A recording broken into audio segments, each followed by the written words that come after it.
Yo les gars, oui, c'est vrai que ça fait un mois que j'ai pas repris les vidéos. Et je vous ai dit que je vais faire beaucoup de vidéos sur la chaîne secondaire.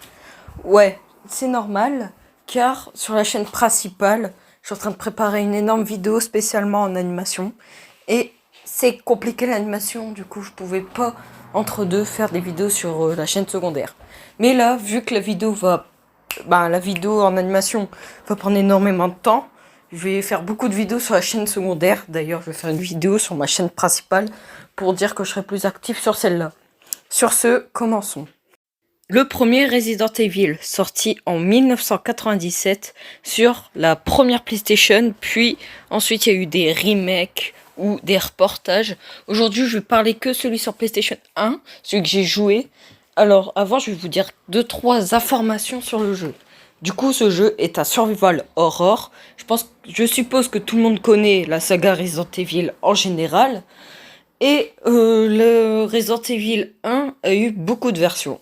Il y a eu d'abord la version classique, aussi la Platinum et la Value Série. Et les trois, c'est la même chose. C'est juste pour que, à des moments, c'est plus accessible. Par exemple, le plus accessible des trois, c'est la version Platinum.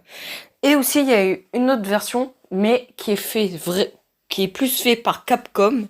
C'est la version Director's Cut. La version Director's Cut, c'est les choses qui étaient oubliées pour le premier Resident Evil original. C'est-à-dire des cinématiques en plus, des skins en plus, et aussi des niveaux en plus ou des passages secrets en plus dans le manoir. Du coup, voilà les informations que je peux vous dire sur Resident Evil. Perso, celui que j'ai joué, c'est le Value série. Mais peu importe la version, sauf la Director's Cut, c'est la même chose. Là, cette fois-ci, je vais vous dire l'histoire du jeu, puis après, mon avis. Alors, dans ce jeu, vous pouvez contrôler deux personnages, Chris ou Jill. Alors, la caractéristique, c'est déjà que l'histoire est différente. Et aussi, ça, on sait pas dans la version française, on savait ça que à la version américaine. En fait, si vous prenez Chris, vous jouez à la version difficile de Resident Evil, et si vous jouez Jill, vous jouez à la version facile de Resident Evil. Mais là, j'ai essayé les deux, du coup, je vais vous dire l'histoire des deux, car ils sont extrêmement différents. Déjà, si vous jouez Chris, déjà, l'histoire, c'est toujours sur un manoir, hein, ça change pas. Mais vous devez euh, explorer le rez-de-chaussée. Et puis après, il y avait un zombie qui vous attaque. Mais vu que vous n'étiez pas armé, vous devez revenir dans le hall s'il y avait un problème. Mais là, vous trouvez plus Jill et un autre coéquipier que je me rappelle plus de son nom. Du coup, le but, c'est déjà de regarder le manoir et aussi de retrouver Jill et le troisième gars.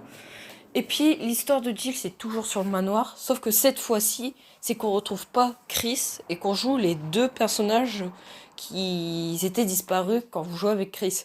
Du coup, cette fois-ci, le but, c'est que vous cherchez Chris et aussi que vous examinez le manoir parce qu'il y a des zombies et tout ça. Du coup, c'est ça l'histoire de Resident Evil. Et cette fois-ci, je vais vous parler, mon avis plutôt sur le jeu.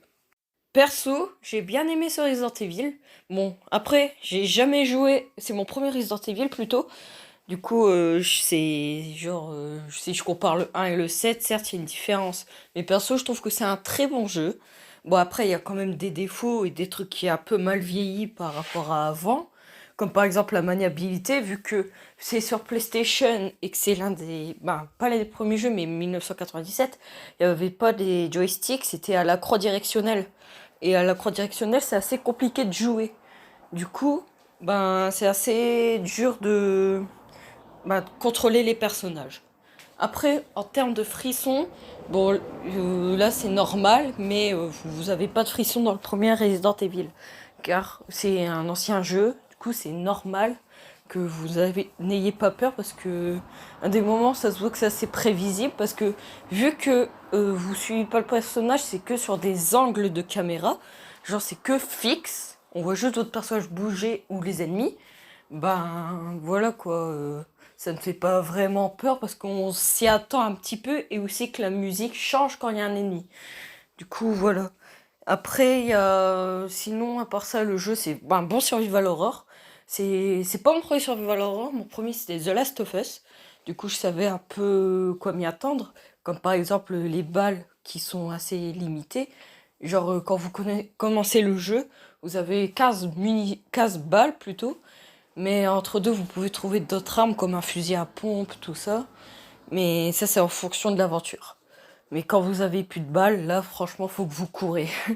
Du coup, voilà, c'est la fin de la reprise, on va dire, des vidéos sur cette chaîne-là.